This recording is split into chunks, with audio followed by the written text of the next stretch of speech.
So maybe coming back to speech and language therapy, I mean, one of the things you mentioned about this constraint-induced therapy is that it's not, so to say, by trying to encourage communication at every price. The communication has to be, so to say, part of this language recovery. This was something we were discussing over the last days, that, I mean, in a way, in aphasia therapy, we can have this kind of two approaches. One is to try to kind of support communication, but supporting communication does not necessarily mean, so to say, supporting language recovery. I wonder if you could kind of elaborate a bit more on that. I think it's a very interesting point. No?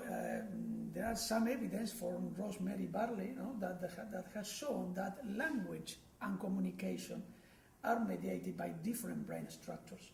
Language is mainly modulated by the left pericilium area, whereas communication activities of daily living depend more on motivation that is mediated by areas in the mesial frontal cortex in the supramental motor area, for instance. So that not always when we treat a patient, we found with improvement in both domains. Sometimes patients improve in language, but gains in language do not translate to communication activity of daily living. This is a main problem, because what the patient would really want is to try to communicate in activities of daily living and not in the testing room.